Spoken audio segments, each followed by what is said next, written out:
Hi,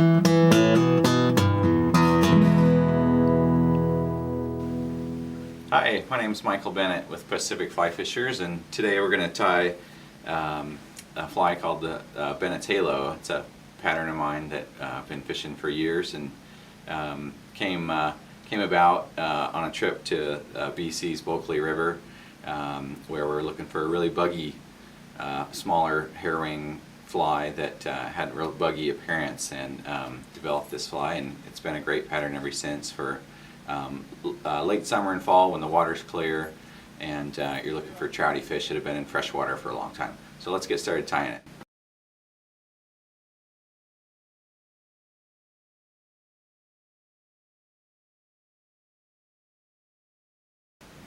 Okay, so I first like to start off with white thread, and then we're going to actually do a thread change to orange thread for the head.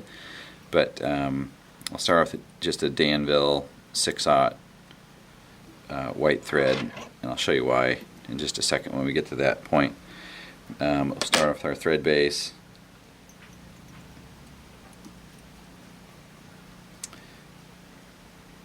Wrap back, and I actually like to hang the thread down to start the fly, so when the thread hangs down it's right in between the point of the hook and the barb there, or where the barb was at least.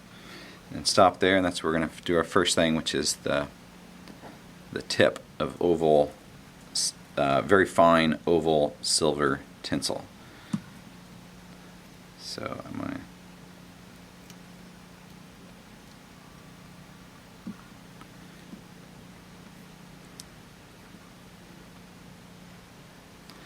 eventually get that there, tie that in at the bottom.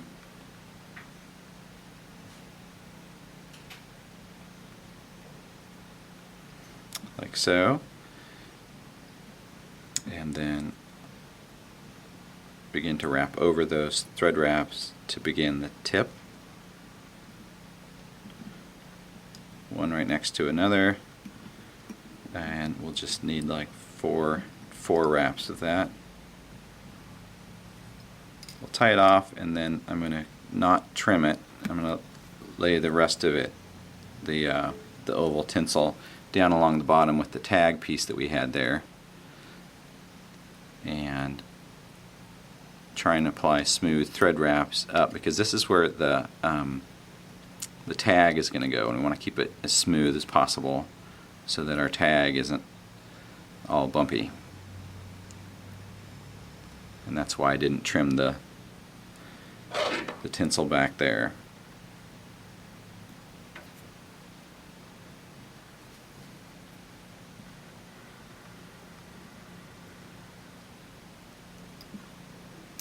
Okay, so we trimmed both of those. Now for the tag, we're going to use Flashabou in Peacock Pearl. And I'm going to use 2 strands. I'm going to use 2 full-length strands.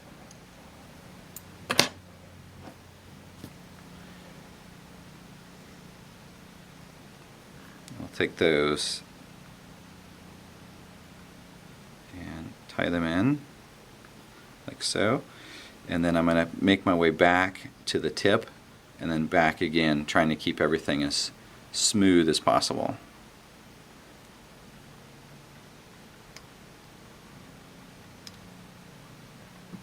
And this is why I like the white thread, because if I had used the orange thread that we're going to complete the fly with for the orange head, the orange shows through, and instead of being this kind of bright peacock green color that we're shooting for here, the orange shows through and just changes the color. So white keeps that from happening.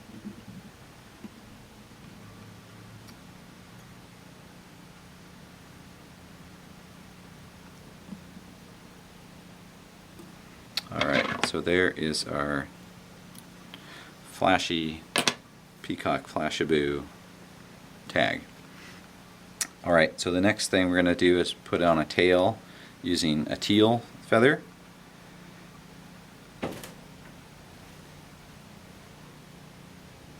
And I like to find the feather that has nice distinct barring on it.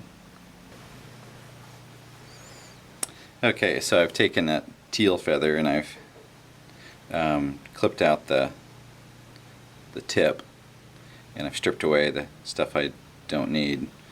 So now I'm just going to kind of fold that feather, and it's going to line the tips up for me nicely, like so. And then once I've got that, I like to cut it off the stem. Keep it kind of rolled up in my fingers, and kind of measure the length that we want.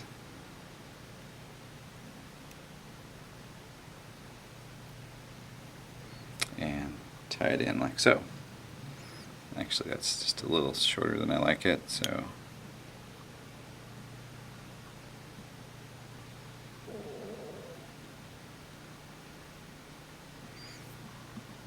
all right.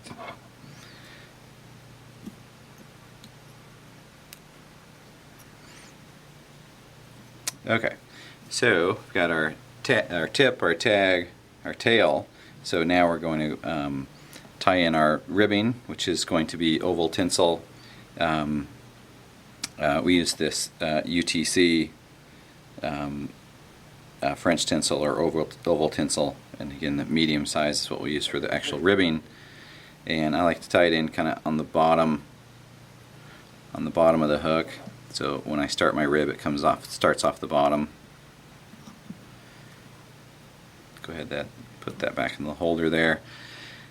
And then we also are going to tie in a very long strand of very fine oval tinsel, like the same stuff we use for the tip, the very first thing we did on the fly. And I'm going to tie that in, and we're going to use this as, to kind of strengthen the body of Peacock curl that we're going to use. So I'm going to tie that in along the bottom as well. Okay, so it's pretty long because I've also got my hands on some very long Peacock curl. So this fly is a whole lot easier if you can find this like 10-12 inch Peacock curl, which we do have at the store on our catalog. But if you can get this stuff, it's going to make tying the body of the fly a whole lot easier. So I've pre-selected out about 8 strands of this, which is about how many I like for a size 5 fly, which we're using. And by the way, I didn't mention the hook. The hook is an Alec Jackson spay hook. I usually do it in black, but also use bronze too. And size 5 is kind of the favorite, but I'll tie them 3s, 3/7s. Okay, so I'm going to tie in, I've clipped off the tips of those Peacock curl strands. I'm just going to tie them in. Notice how I tie it along the entire, when I tie materials in, and like when I finished off with that teal, I tied it all the way along the body.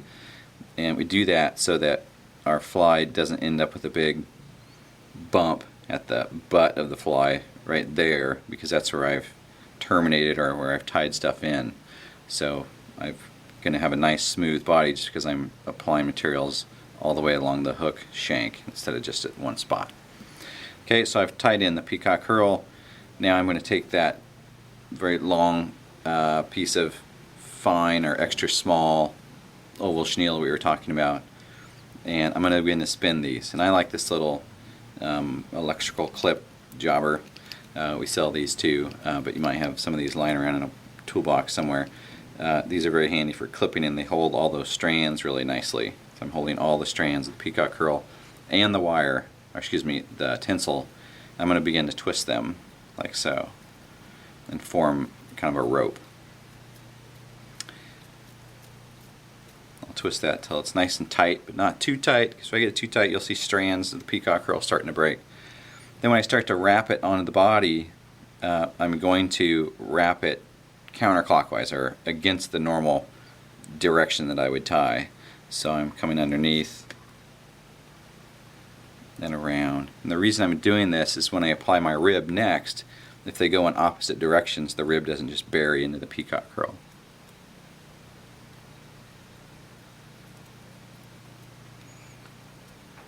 So I'm going to try and make those one right next to another. And also, as I'm making those wraps, you'll notice as I'm getting into this section of the peacock curl, the wraps aren't as tight, so I'm applying some additional twisting as I go. So imagine if I got to this point and all of a sudden I ran out of peacock curl and I had to tie in more tinsel and redo all that step. That's what happens if you get regular peacock curl. Covering the entire body can be difficult in one shot. But with this long stuff, it's very easy to do that.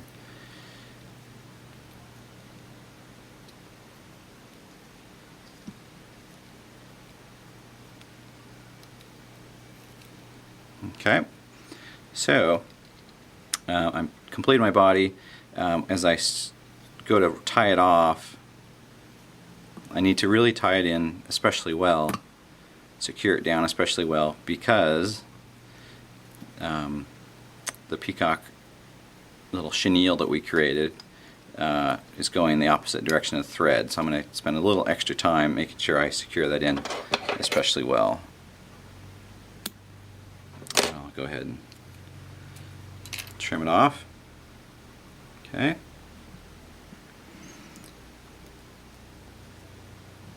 Alright, so now we're going to come back with our medium-sized, our larger oval chenille, and I won't go the opposite direction, I'll go the normal direction, and it'll just lay in there a little nicer than if we did it both in the same direction. And let's see, I like to have 4 or 5 turns of that.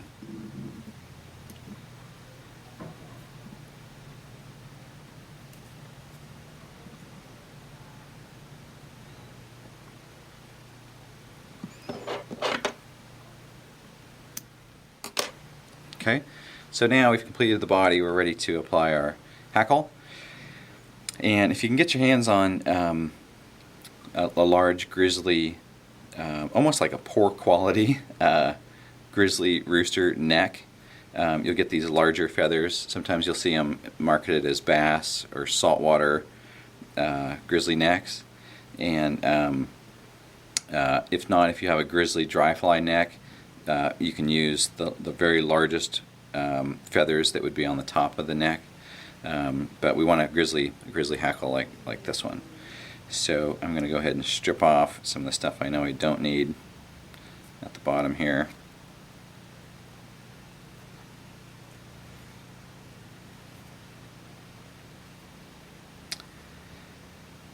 And kind of measure it.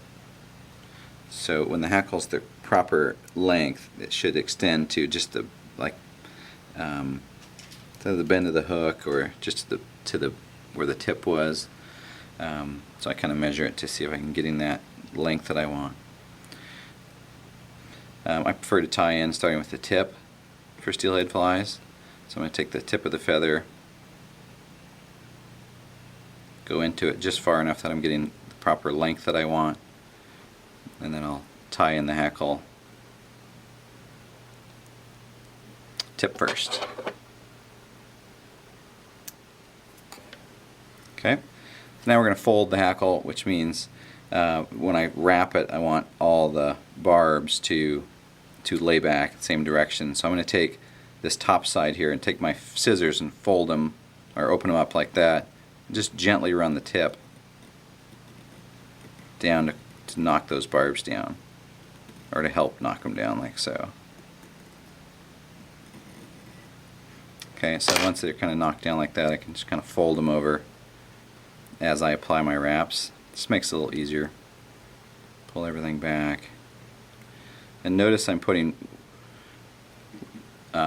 each wrap right in front of the previous one. I'm not wrapping on top of a wrap I already did, putting each one right in front of the last one I just did.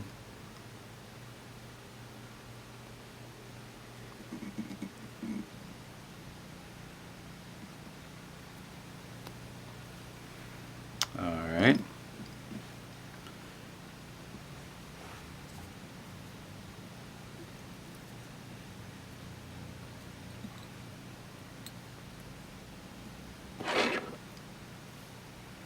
Go ahead and trim that out.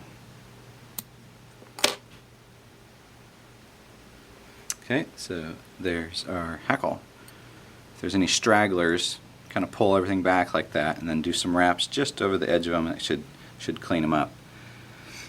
Okay, so now we're ready to do our wing, but before we do that, we're going to go ahead and do our thread change to the orange for the orange head that we want. So I'm just going to do a really fast whip finish with my whip finish tool here.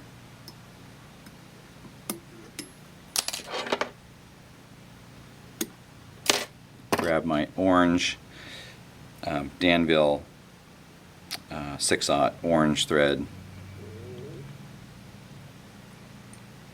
put it on there. Don't put a million wraps on there, because you're going to end up with a big fat head, and we don't. Number one thing you don't want a steelhead fly is a big ugly head, so we're going to try and keep it small. Okay, so let's get started on the wing. And again, the wing's 3 parts. The first part is this midge crystal flash in color pearl, and just regular crystal flash will work too, but this is just a lot finer. I think it moves around in the water a little bit better, so I like this midge crystal flash. And I'll start with three strands.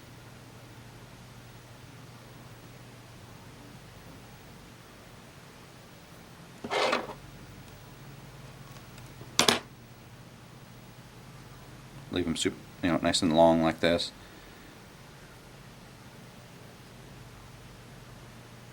And I'll just tie it in right in the middle like that, and then just lay it over.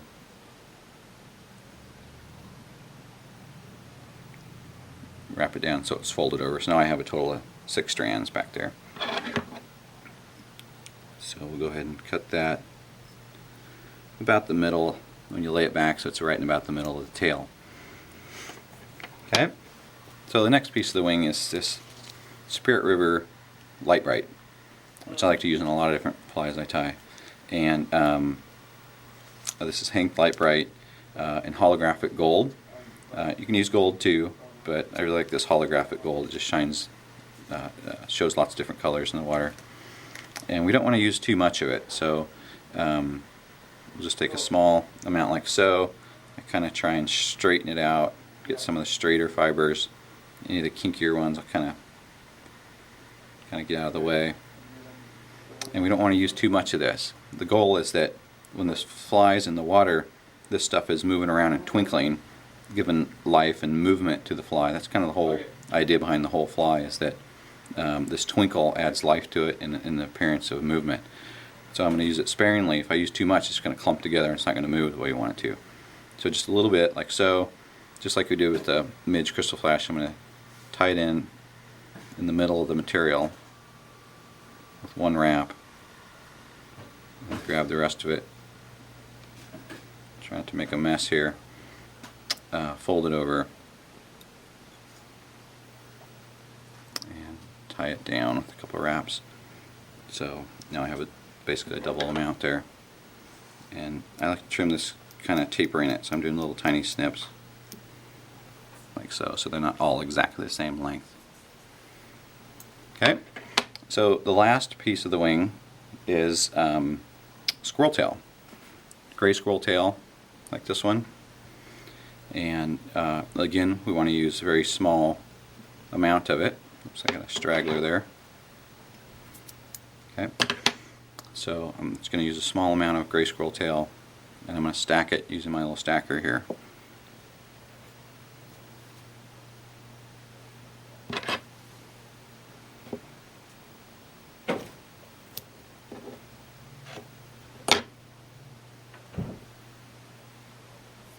I'm going to get out any of the short pieces that are in there just by holding it at the tip. Kind of stroking it there to get the shorter ones out. And again, I'm not using a whole lot of it. So put that in the stacker.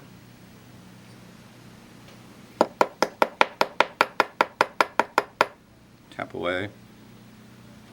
Open the stacker, and it's nice and even on the tips.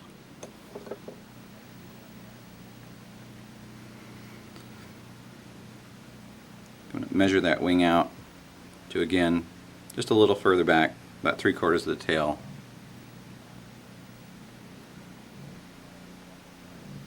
And go ahead and tie it in, trying to keep it on top there.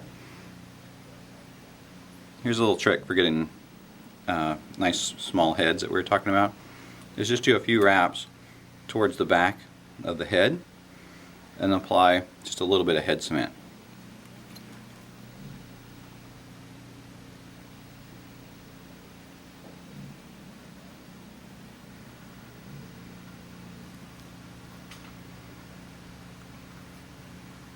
Okay, so I'm going to give that head cement a chance to partially dry it. Doesn't need to totally dry, but just a little bit.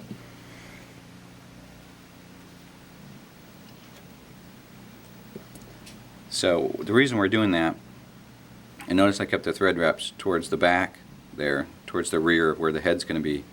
By putting this glue in there, now next thing I'm going to do is come in, and that's probably dry enough. Now I'm going to trim away that hair. And that little bit of head cement makes it easy to trim away that hair. It also is going to just help keep the squirrel tail from coming out on you, because it's very slippery material. So now I'm going to just grab this,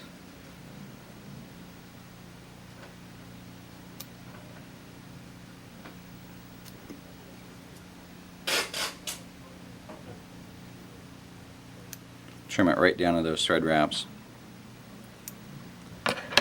and I should be able to come in and make a nice clean head to finish it off. So we'll go ahead and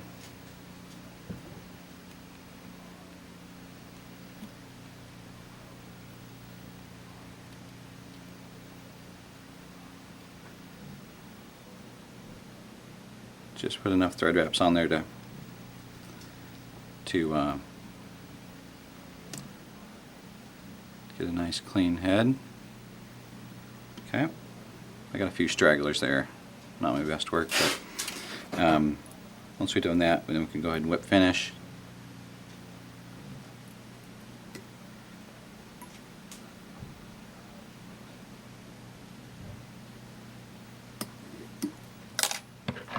Okay, so now we're going to finish off the fly by applying head cement, and I'm a big fan of the hardest hull head cement. Stuff never cracks. It gives you a nice glossy coat on there if you do, or a nice glossy finish if you put 2 coats on there. And I like to put it in these little plastic applicator bottles. You just have to thin it out every once in a while because the plastic lets it evaporate through there slowly. So just thin it out as necessary. So I'm going to go ahead and apply the cement here.